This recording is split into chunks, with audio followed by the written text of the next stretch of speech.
right at the perfect or very imperfect moment, he turned his head to look at the accident and crossed right in front of me, and he hit me head on. In a triathlon bike, you're almost bent over at the waist at 90 degrees, and so your hands and your head are kind of out in front, and that's where I got hit.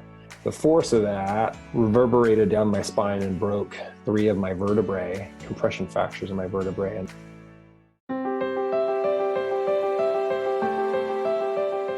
Welcome to Stories of Hope in Hard Times, the show that explores how people endure and even thrive in difficult times, all with God's help. I'm your host, Tamara K. Anderson. Join me on a journey to find inspiring stories of hope and wisdom learned in life's hardest moments. My next guest has lived in Virginia, California, Honduras, and Utah. He was a Division I collegiate track and field athlete in pole vaulting who was fortunate enough to win conference championships and competed in the NCAA finals, where he appeared in the top 50 in the pole vault for the world rankings in the 2000 Olympic year. Once he retired from pole vaulting, he began to explore the world of triathlon and endurance sports, and he's been hooked ever since, having competed in over 200 competitive endurance events. He even qualified for the Boston Marathon and became an All-World Ironman triathlete. After receiving his undergraduate in psychology and getting his MBA, he had a 13-year career in corporate sales. About 8 years ago, he left sales to pursue his passion of working in the world of health and fitness. He is the owner and operator of TriFit Evolution, a small strength coaching and endurance coaching and personal training business located in Arlington, Virginia. His goal is to help others achieve their fitness goals. He married his sweetheart, Laura Dawn, 2.5 years ago, and they have been blessed with a beautiful son. I am pleased to introduce Alan Gulledge. Alan, are you ready to share your story of hope? Sure thing. Awesome. Well, Alan and I actually have a long history of being friends. We grew up together in Northern Virginia, and I actually have many fond memories of playing in your backyard and in your basement as kids. Yes.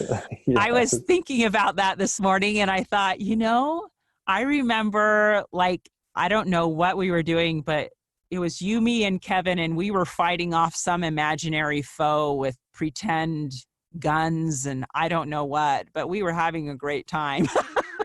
That sounds about right. Yes. And I know my sisters were always jealous because you'd play with me and my twin brother. Instead of playing like dolls or whatever, we would go off gallivanting around the backyard. And we did. We had so much fun.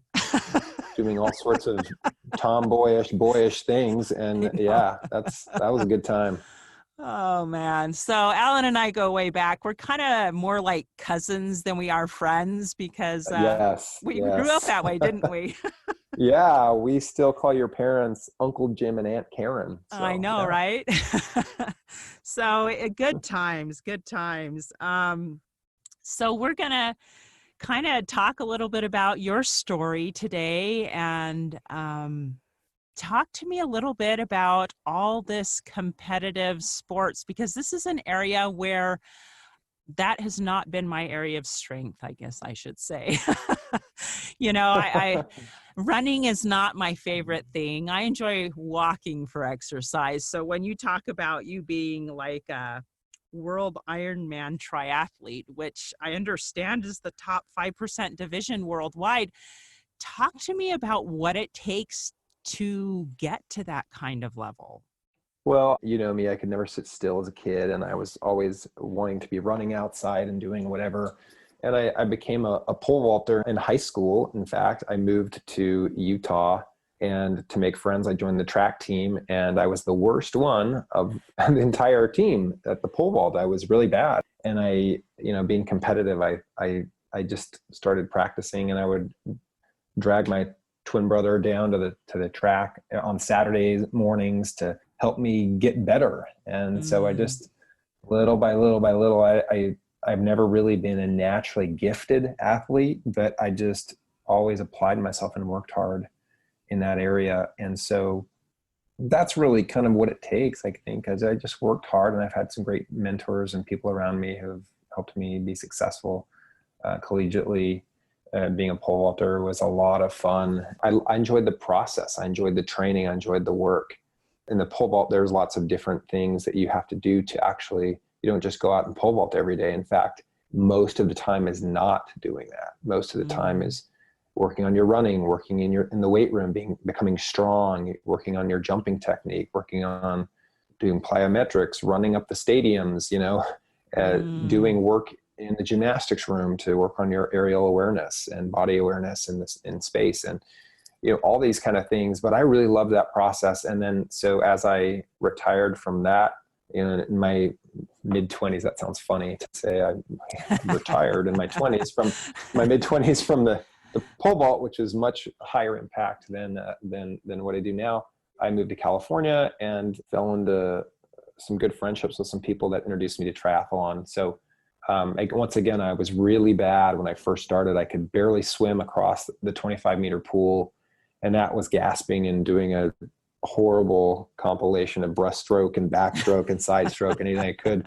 And, in my first race, I was horrible. And I remember I was 26 years old. I had tried to qualify for the Olympics the year before in the pole vault. So I was very good at what I thought was, something that was super difficult. And I thought, this isn't hard to do. Ride a bike, swim, and I remember riding my bike during the first triathlon that I ever did, and the women in their 50s just flying past me. And I remember in triathlon, they mark the back of your leg with your age, so that, as you're competing on the course, because you're divided up in anywhere from 5 to 10 year segments for your age division.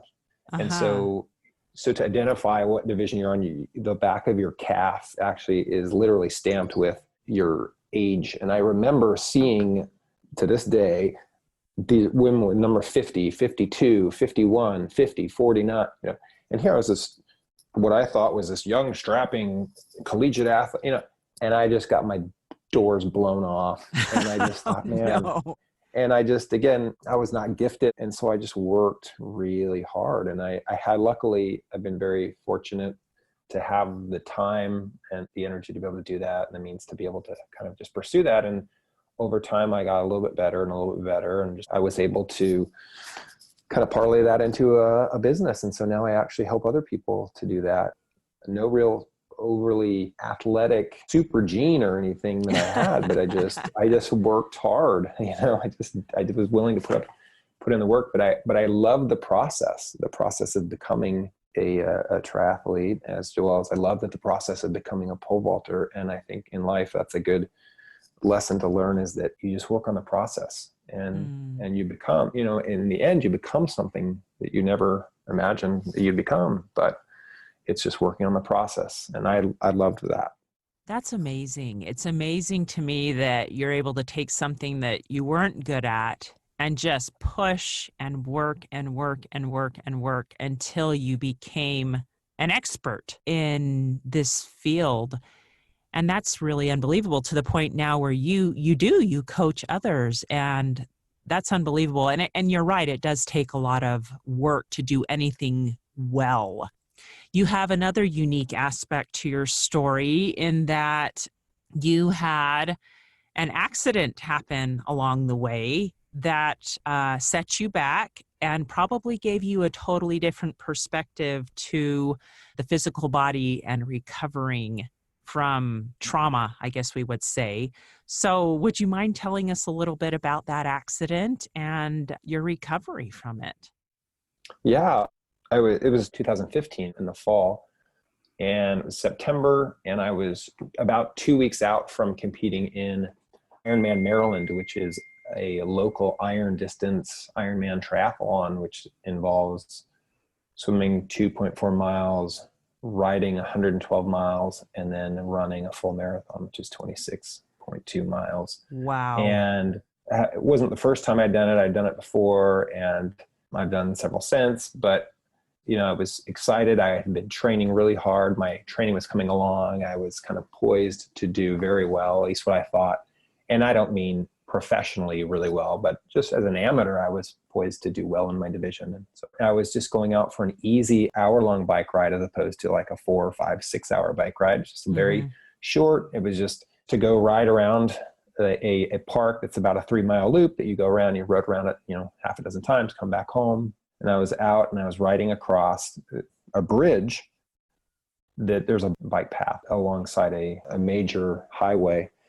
And there was another cyclist coming towards me who was distracted by there was a car accident, a little fender bender on the road, and he was somewhat distracted. And right at the perfect or very imperfect moment, he turned his head to look at the accident and crossed right in front of me, and he hit me head on, and I didn't even literally see him coming. It just, wow. Everything was like all went black, and I had this huge impact.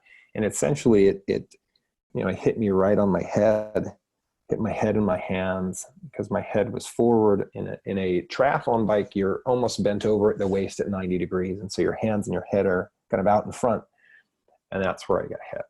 And so the force of that reverberated down my spine and broke 3 of my vertebrae, compression fractures in my vertebrae. And then I ended up breaking the first rib, which is a rib that's higher up in your body. And then I ended up breaking some bones in my neck, and did extensive damage to my left knee and my left hand. And so it kind of, hit me, and I fell off the bike, of course, and went down to the ground and ended up, in the ER, and stayed in the hospital for about 4 days, and ended up in rehab for about 4 months, and then ended up having knee surgery later as a result of it, about 6 months later after that, and then had another 4 or 5 months of rehab after that. And so it took me, it knocked me out for about 1.5 years of actually running and cycling and swimming the way I had been accustomed to. So it was a challenge. And I just started my own personal fitness company. And so my business, my livelihood relied on me being able to physically move and work with clients and run with clients and do the things that I needed to do. So it set me back quite a bit, both professionally and athletically. But I was very fortunate that I had some wonderful people around me, both in the medical field and then also just people in my world, that were a very robust church community that just rallied behind me and helped me out. It was a long road for me to get back to full health. But I've been very blessed as a result. I'm faster now than I was then in my, really, because I've raced since, and so I'm better and faster and stronger now than I was then, which is pretty remarkable. So that is remarkable. Again, it just, so that had a happy ending, that story for the most part, but certainly it was a process. Oh my goodness. Yes. So you talk a lot about taking time, obviously, to recover. This was not something you just bounced back from. It took probably over 1 year to even get moving really well again. Talk to me about some of the lessons perhaps you learned in that year of recovering from the accident. I think probably one of the big lessons I learned, there's many, but I would say is just being patient. And I think all of us work, especially here on the East Coast, everything's fast paced and everybody's has their agenda and things they need to do. And, the time frame is now and yesterday. And I think it taught me to slow down, be patient, work through the process. And in doing so, it made me realize and appreciate the things that I had taken for granted, like being able to move.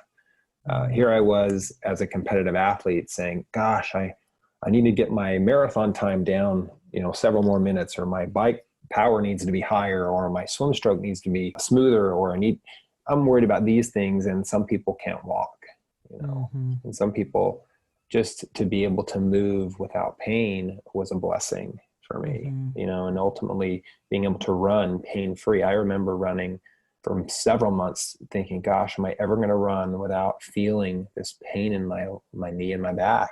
And so it taught me to be thankful and grateful for those blessings that we take for granted on a regular basis. Mm-hmm. The doctor, when I went in for one of my post-op visits and took x-rays and made sure that everything was healing correctly, and he said, he goes, you're very, very lucky. If your head was not perfectly in line with your spine when this happened, your head was moved just a little bit to the left or a little bit to the right, just by a millimeter or two, he said, this would be a very different conversation.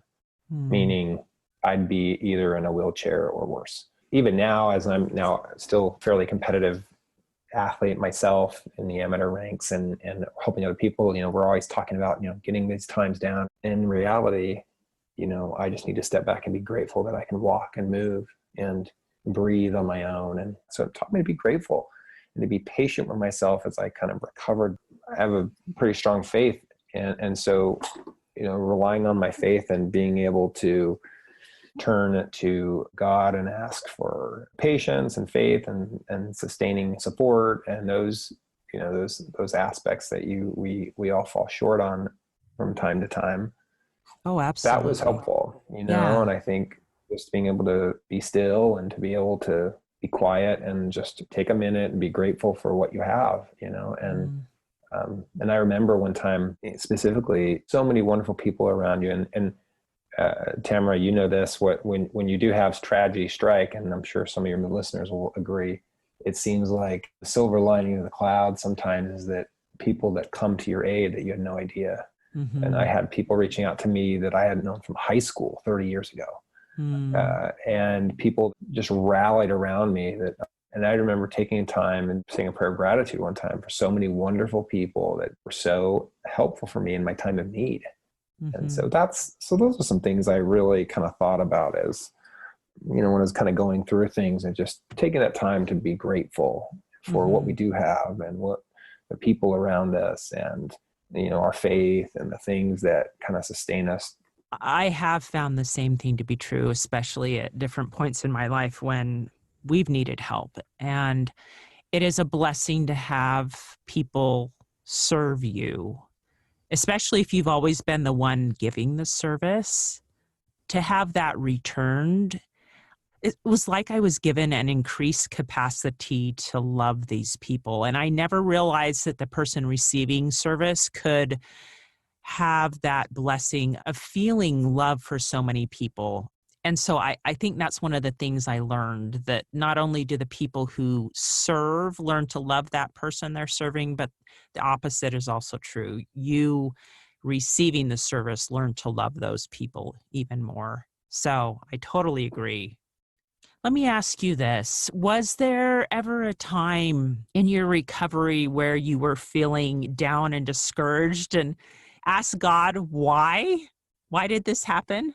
That's a good question. I don't remember necessarily asking God why during prayer, but I remember certainly thinking that, trying to look for meaning in that.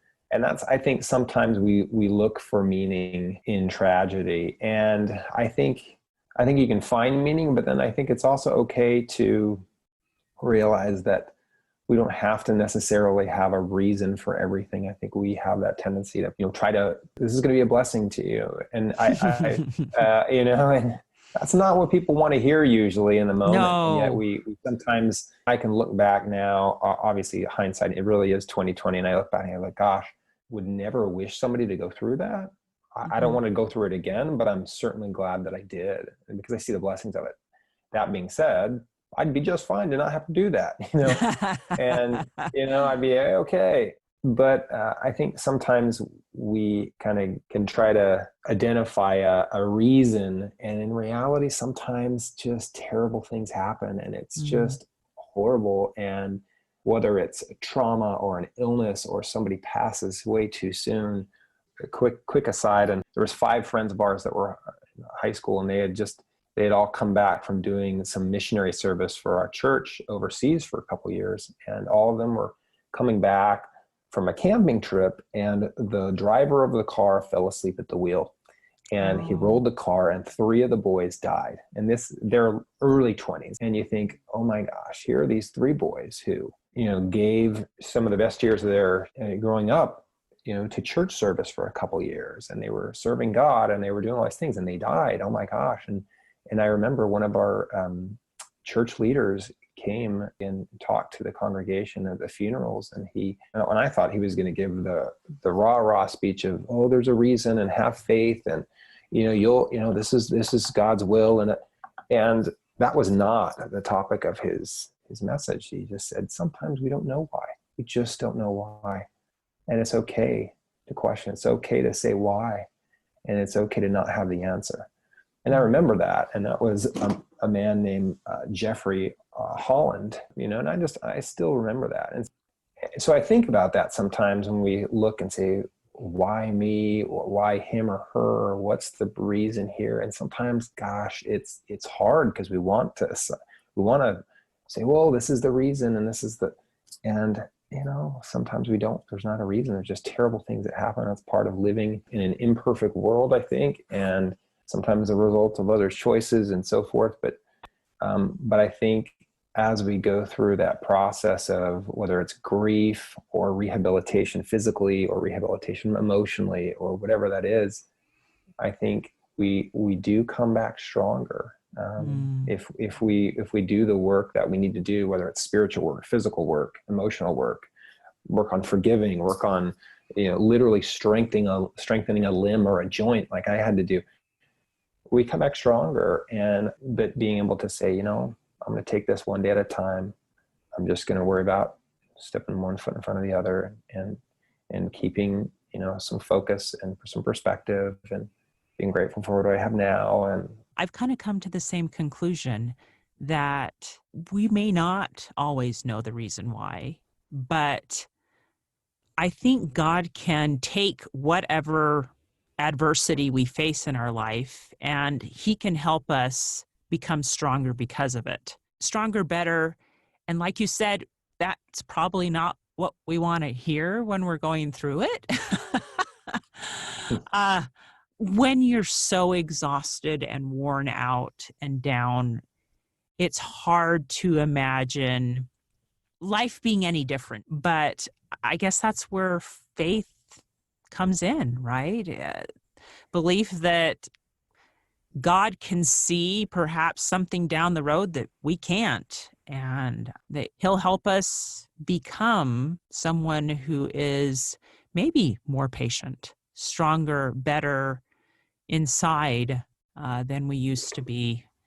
And it's hard. It's a hard process. And it's interesting. I liked how you tied in also how it's not just the physical challenges that we face, and we can grow physically, but there's that emotional component as well, the soul. And so I think learning to balance both the physical and the emotional, intellectual growth as well. And it sounds like you were able to do that. So that's amazing. We're going to take a quick break. But when we get back, Alan, would you mind sharing with us the secrets of setting achievable goals and maybe some of the mindset that goes with that, along with resources that you would recommend for others who are struggling? Sure. How many of you out there feel like your life is chaotic, crazy, and completely awful compared to the norm? What if I were to tell you that you are normal for you? I am so excited to announce that my book, Normal for Me by Tamara K. Anderson, is now available for purchase on Amazon. This book took me 10 years to write, and I share 20 years worth of lessons learned in my life detours, including being in a car accident and having 2 of my children diagnosed on the autism spectrum. In this book, I share the secrets of how I made it from despair to peace with God's help. I also include a bonus diagnosis survival guide at the very end of my Normal for Me book. The Diagnosis Survival Guide includes 12 tips to survive and thrive in tough times. Wouldn't you like to know what those are? So what are you waiting for? Grab your copy of Normal for Me today on Amazon. And we're back. I'm talking to Alan Gulledge about his recovery from a life-changing bike accident and the lessons he learned during that. He's talked about the importance of having patience with yourself and perseverance, keeping going, having trust in God. Over the break, Alan and I were talking about how he also learned some lessons in humility. Alan, would you mind talking to us a little bit about that? Sure. I, like many people, fiercely independent, don't like to ask for help very much, and I can do it on my own kind of attitude, which is good. We all want to be self-reliant, but I think these types of situations kind of force us to humble ourselves a little bit. And in this particular instance, I had to physically humble myself and allow people to do things that I couldn't do for myself. You know, when you recover from a back injury, especially one of this particular type, you are on your back for quite an extended period of time, laying down, and you can't do anything for several weeks. I was bedridden, and then it was slowly getting up and moving around the apartment, and then was going outside, and I had to have people help me to do these things that I was, here I was this, athlete, and not able to literally get out of bed and take a shower on my own or go to the bathroom, and have people help me to do that. And that's a very humbling circumstance to find yourself in. And so that was something that just the physical day-to-day things I had to ask for. I had friends that would sleep on my floor in my apartment to help me out in the middle of the night. And you want to say, oh, that's okay, I got it, I'm okay, I'm good. But then when the middle of the night, it's 3 a.m. and your pain medication wears off and you're in excruciating pain and you can't move and you need help. I really had to ask for help. And that's something that I think we don't do enough of. We always hear the virtues of service, which we want to be Christ-like and loving towards others and serve and help. But we also need to provide the opportunity for others to do the same for us. Because when we want to be overly independent, we're withholding those opportunities from other people. And I realized that, that I could, by saying, yes, come over, bring me meals, or come sit with me while I limp my way to the couch and watch Netflix, because that's the only thing I can do, sitting there with me was service, so allowing others to serve us, that's an opportunity for us to help others in a way. And we don't look at it that way. We think of, oh, I don't want to be a drag on somebody. I don't want to be and sure, you can take advantage of that. And we probably know people that do, but that's usually not most people. We want to be self-sufficient on our own. And I learned, it's just a shift in perspective of thinking of, hey, I'm allowing somebody else the opportunity to grow and to learn and to serve. And sure, I'll have my time, but to serve and bless the lives of others. But I think, life is about giving and taking, and we have to be able to take sometimes as well as give. And that balance of life, is super, super helpful. And I think if we don't, we do become a little bit almost prideful and see it as a sign of weakness to have somebody help us. And I think that that's kind of dangerous territory when we start kind of being so rigid and refuse somebody's offer of service. I think that kind of can get into kind of, at least for me, I think in a spiritual space, I think that it can be a little bit corrosive, prideful in a way that's really not helpful. So that was something that, humbling myself and learning. And again, the physical side of having to go through the physical rehab and so forth, and doing things like, running without limping and all those kind of things like that are somewhat humbling, especially when you teach other people to run for a living, can be challenging, Yeah. So I think there's a lot of different ways that I learned kind of humility. I love that. I really do. Let me ask you this kind of as a follow-up question to what you were just saying. Have you found that you have changed the way you coach people because of the accident? That's a good question. Gosh, I've never thought about that. Like, are you more patient and understanding, I guess, because of what you've been through? Yeah. So I think because I have physical therapists that send me their clients that are kind of post rehab Mm-hmm.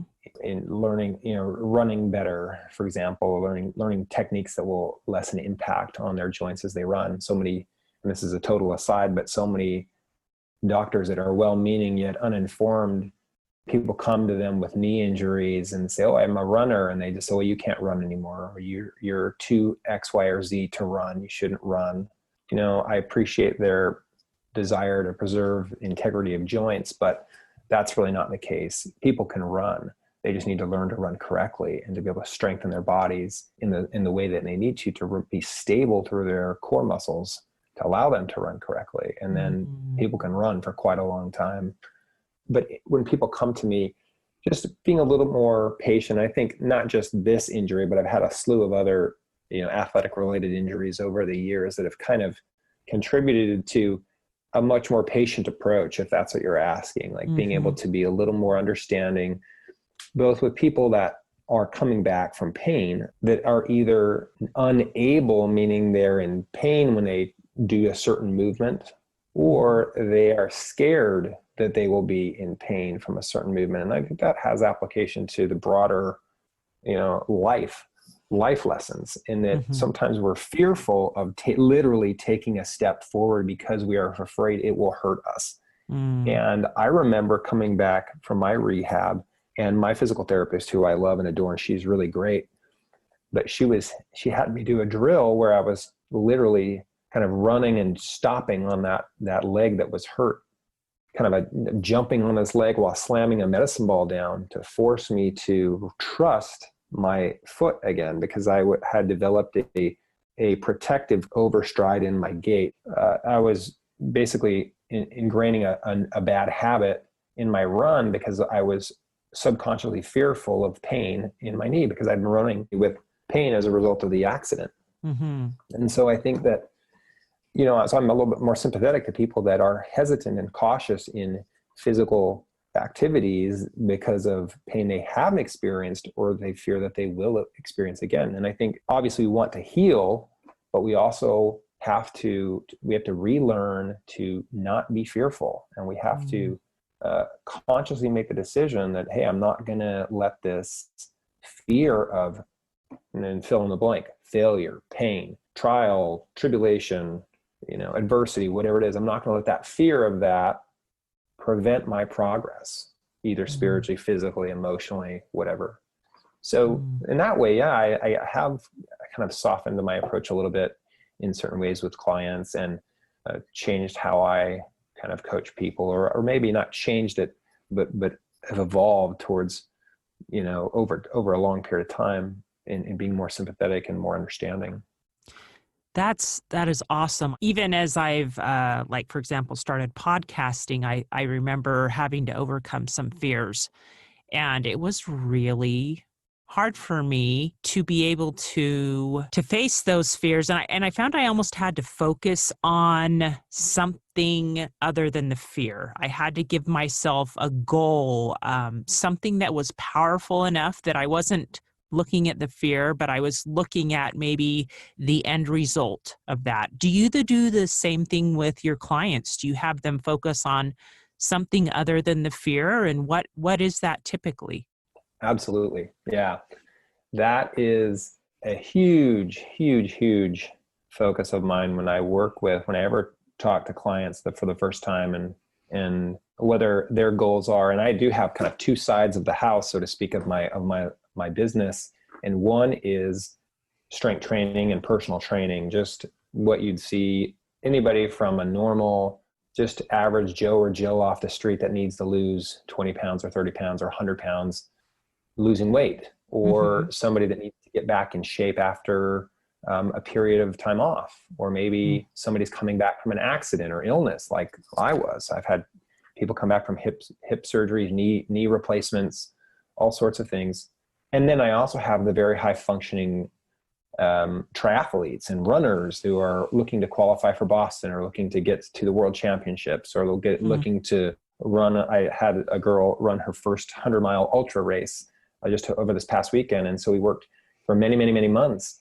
And we absolutely, the first thing I asked the question of, what are your goals? And we go through and we refine what those goals are. And then with that goal, then breaking it down and saying, okay, well, what's the process by which you're going to achieve this goal? And then being process oriented throughout the training cycle, whether it's trying to lose weight, especially over the holidays, people struggle with this. And so we talk about, what are some preemptive things we can do as we go into this difficult situation? Like, what are going to be the resources that you have to help you to, not binge eat over Thanksgiving? If you're a 300-pound person that needs to lose 100 pounds, or their doctor is going to put them on, some medications and all sorts of stuff.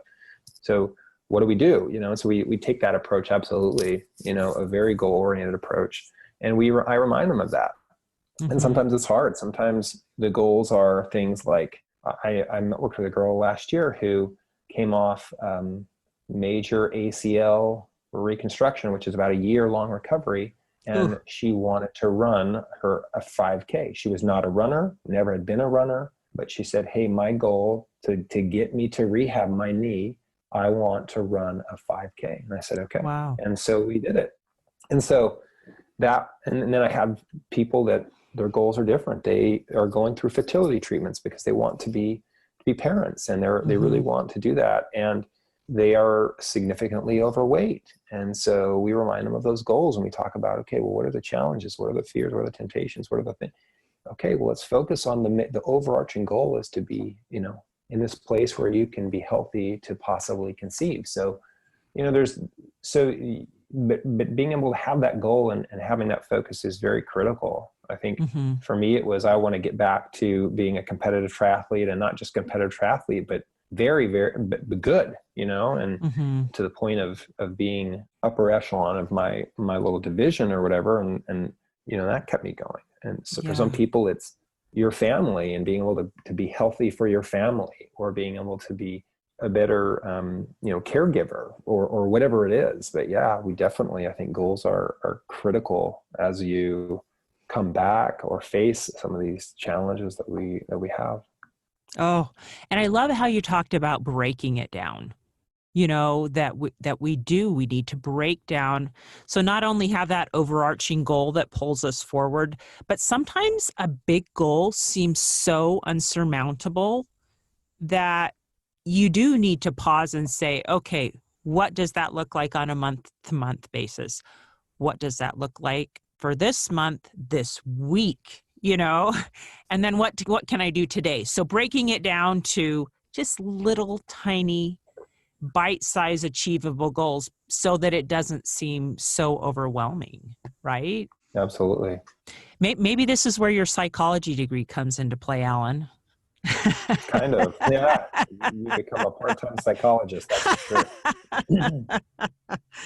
Oh man, because so much of what we do, and especially our fears that hold us back, it's all in our mind. And so we just have to be able to set that goal and have the faith and have somebody that you're accountable to, like these people that hire you, they're accountable to you and you're going to help them through it. And I found that to be true for me as I have set brave and new goals, like for myself this year in podcasting and writing and publishing a book, that it has really helped me to have somebody that I'm accountable to.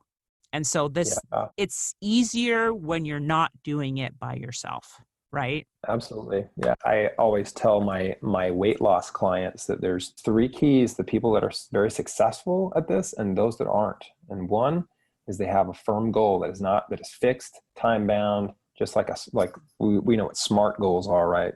Mm-hmm. Strategic and time bound, and also, specific and everything else. But so they have a goal, they have a process, which for them, that means they're writing down and recording what they eat. Mm-hmm. And that's the process. And then the third pillar is they're accountable. They're accountable to me as their coach or their trainer, and they're accountable to, and I have them be accountable to somebody else. So, okay, you're accountable to me, you're accountable to yourself, you're accountable to who else? Who in your world can support you in this? Whether it's a spouse, a significant other, a partner, a friend, a coworker, whatever, you're going to be accountable to 3 people. And those that do those things, that keep the process, that have the goal and have the accountability, they are successful. And I mean, and that's not rocket science, but you look at other aspects of life. It doesn't have to be in just in losing weight, but it could be in, competing for an event, or it could be in making a goal, like you said, to write a book, and you have a publisher that you're accountable to, and you have maybe an agent, or maybe a spouse that's going to be your, editor or proofreader, whoever it is, So absolutely, I think having that is critical. I think being, in a faith-based world, I include God in this. When I specifically work for very audacious, challenging stretch goals to put myself in, either in business or in my triathlon world, and certainly in my marriage and so forth, and family, but in my business world and in my athletic world, I think sometimes we think, you look at somebody sideways and say, yeah, I really involve the Lord in how I prepare for a race or an event.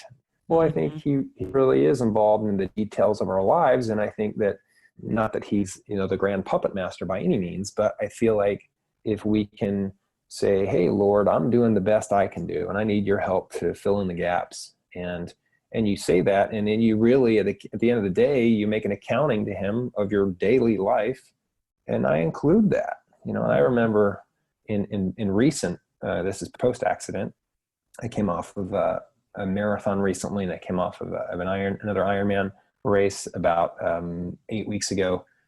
And I remember in those preparations saying, hey, I could literally kneel down and say, Lord, I have done my part, and this is what I've done. And literally laying out, say, did this run, I did this bike, I did this. And I need you to help me out on these things that I can't control, or, help me to be focused in the way I need to be on my nutrition, or on my, how I swim in this particular event. People might laugh that off as like, oh, it's not relevant, it's not important, it's just a race. Yeah, you're right. In the grand scheme of things, I promise it makes zero difference if I came in, first, second, third, fourth, fifth, 10th place, or if I came in 250th in God's eyes. I really don't think it cares. But to me, it's important. And I think the things that are important to me can be important to him. And so I think that's the greatest accountability we have is to him, as well as to people that can give us immediate feedback, who are the people that are close around us and are in our world, and that want the same goals that we want for us, because they see that is a healthy and a positive and a worthwhile process. I found the same thing to be true for me. And it's interesting, sometimes God does bless us with that focus. And then sometimes he blesses us to meet somebody that will teach us something new or different, or a different way to look at something in our lives. And so sometimes I think God blesses us with the knowledge, and sometimes he blesses us to meet people who will help us along that path. And it's interesting how that happens. And I've kind of seen this theme flowing through this podcast as we've been talking, of our interactions with other people, helping others, serving others, working with others, helping each other with our goals. And I can't help but think that the longer I've been struggling through life, the more I realize that I really don't think God meant for us to come to this world and to do it all on our own. I think he meant for us to learn and grow and work together and help each other along our different journeys. And I think it's amazing that you've been able to see that in your own life, not only as a trainer and as an athlete, but now you're also able to give back, and with such an increased perspective because of your accident, and because you had to be a recipient before. And so I think it's beautiful how it all seems to tie together, that we're really all in this together, Yes. I was just thinking as you were talking about, how we are blessed with the gifts that we need. And sometimes we're blessed to have others that come into our lives to teach us, and I thought about teaching, and I think some of the greatest blessings that I've received in life, and this goes outside the realm of just the accident and so forth and recovery, but I think is the failures that we have. I think so many times those can be faith crushing in the moment. And yet, I'm reminded, we talked about off the mic, we talked about kind of a favorite Bible verse. And I was going to use one of the, like Proverbs 3:5, which is counsel the Lord in all thy doings, he shall direct thy paths. But I also think about the story of Shadrach, Meshach, and Abednego. Mm-hmm. And, when they're being thrown into literally burning to death in the furnace. And they said, and I think it's King Nebuchadnezzar or somebody, to say, hey, you're going to, if you don't bowing down and worshiping me, work the idol or whatever, then you're going to get thrown in the furnace. And they said, you know what? Nope. And they said, well, we know that God can save us, but if not, we will still worship him, or something. I'm paraphrasing and slaughtering the actual verse. But I think about that we all have a but if not moment, and many moments for most of us in life where we fall on our face, or we fail, or the angels don't come and save us, or the tragedy does not avoid us, or we have this struggle and trial and it doesn't go our way. Even though we're righteously pleading for deliverance, we're not delivered. Mm-hmm. Now, in that case, Shadrach, Meshach, and Abednego were, but mm-hmm. they said, hey, but if not, we're still going to worship the true God, And I think that that's helpful in life in reference to our failures and the struggles that we have in these times of trial. It sounds cliche, but they can be stumbling blocks or stepping stones, right? It's keeping that perspective of, okay, this is a stumbling block or a stepping stone. What's going to be for me? Is this going to faith, or is this going to lift my faith? Oh, this has been so fun. So let me ask you this. What resources would you recommend to people who perhaps are struggling? Well, I mean, I think there's so many things out there. And especially now with the virtual world we live in, we have access to so many things. It's literally at our fingertips. And I think, first and foremost, any type of scriptures that we read, Word of God, right? Mm-hmm. That's super, super helpful and inspirational. Yet most of us don't have the time or energy or the ability to be able to walk around with our nose in scripture all day long. I try to listen to talks or podcasts or things that help kind of inspire, and not just from a spiritual perspective, but an emotional perspective, a educational perspective, a physical, all these areas. And I'm a big proponent in, obviously professionally, what I do is a more holistic approach towards solving problems. And that includes the physical self. Mm-hmm. That includes self-care. Part of the reason that I even have a job here on the East Coast that I can make a living, in the fitness world, which is hard to do, is that on the East Coast, so many people are so stressed and they are so busy that they literally have to schedule me to come to their home, or they come to my gym or studio rather, and they exercise, because if they didn't have, we're talking about accountability again, they didn't have a meeting with me set up, it would never happen. And if they didn't know that, hey, I'm going to charge you a lot of money if you don't show me, you're going to be charged a lot of money. So you better show up, and that's how I have a job. But it's also the science is so prevalent of how reduction of stress and exercise influence behavior, emotional well-being, mental health, all of these positive things. And in this world, it is so easy for us to go to the doctor to get a pill, or to work on the treatment rather than the prevention.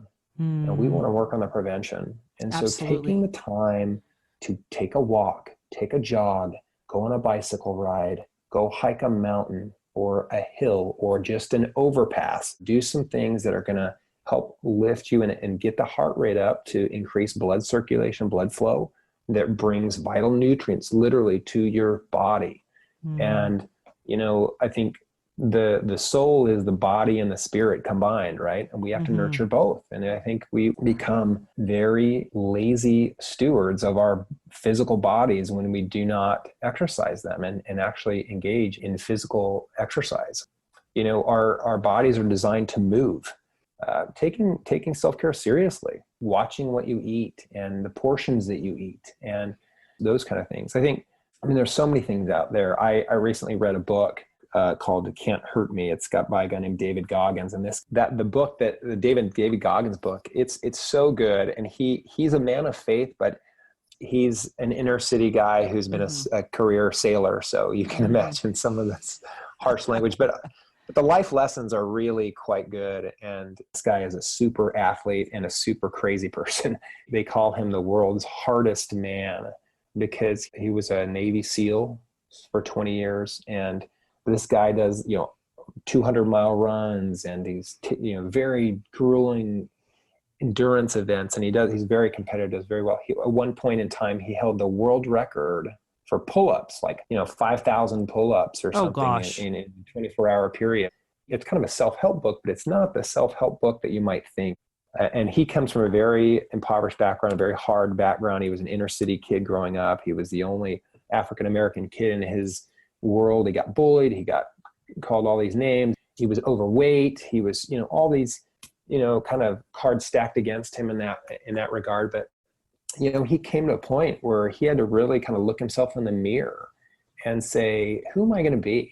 And I have control over this. And I think sometimes in our world, it's easy to shift control and say, you know what?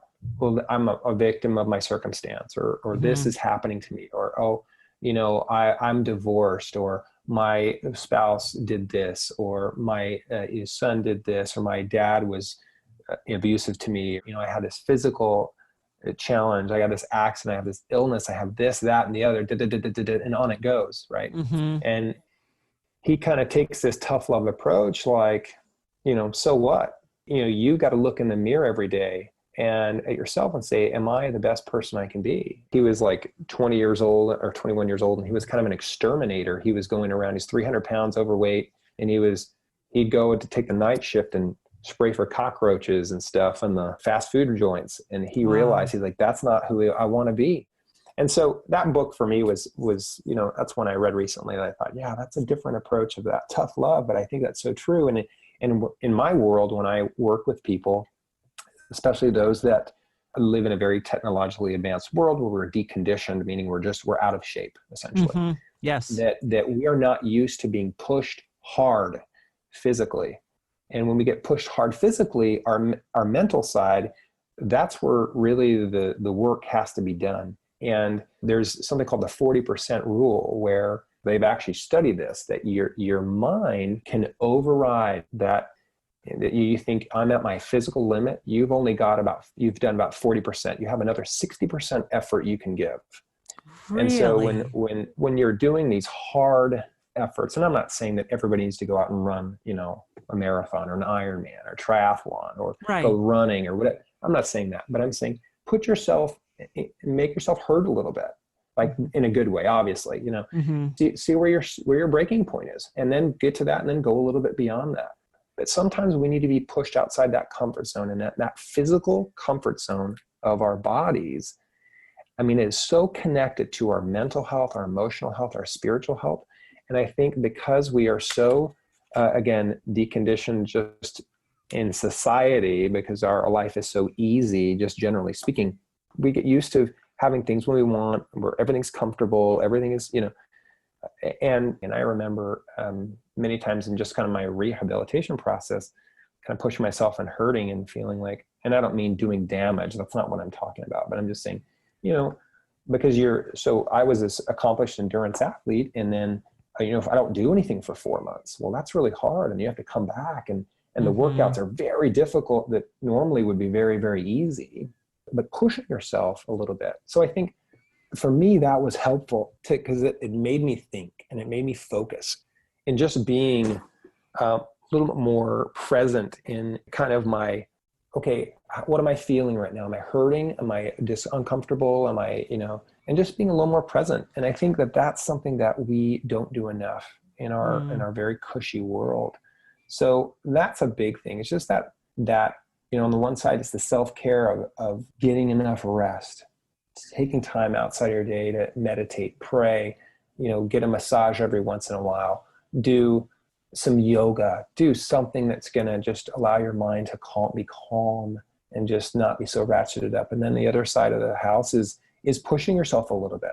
It's doing something that's hard. Maybe if you've never run before, maybe it's jogging for a little bit. The next time you're on the walk, and as opposed to just walk, you run for 30 seconds, and then you walk, and then run for another 30 seconds, and then walk, or whatever that is. And then it could be going and taking a class at the gym that seems intimidating to you, but whatever that is. So that physical side is so helpful, especially with people that then start to see physical change, and then their self-esteem improves.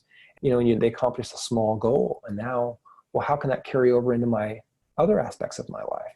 Oh, that's one and of the most beautiful things that I see. Yeah, absolutely. Yeah. So anyway, those are some things I think are resources or avenues you can go down to help kind of get you outside that comfort zone. Thank you so much. So let me ask you this. I know that there's going to be people out there who have just really resonated with you and your message. What is the best way for them to connect with you or to find your business online?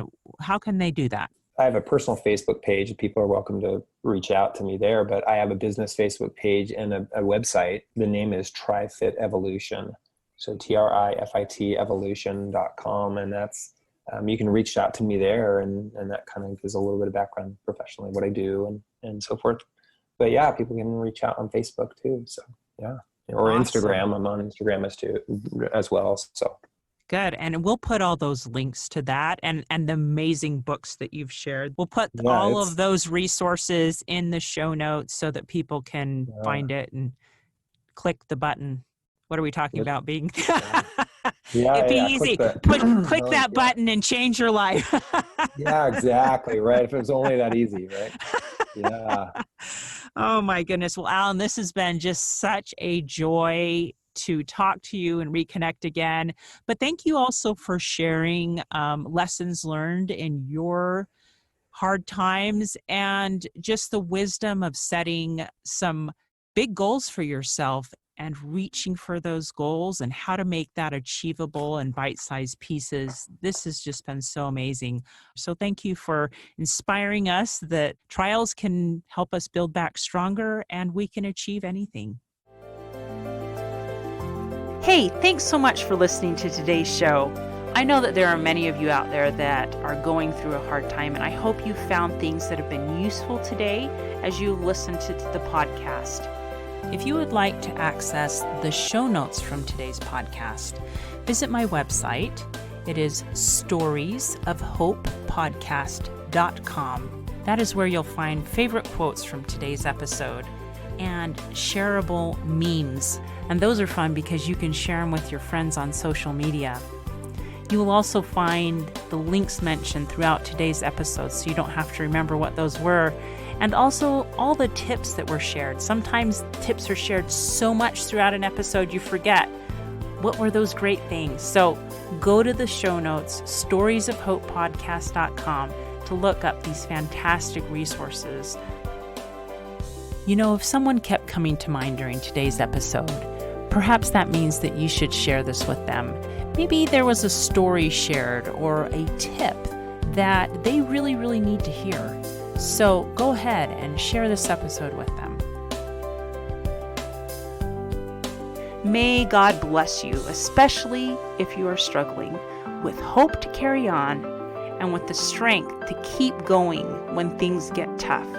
Remember to walk with Christ, and He will help bear that burden.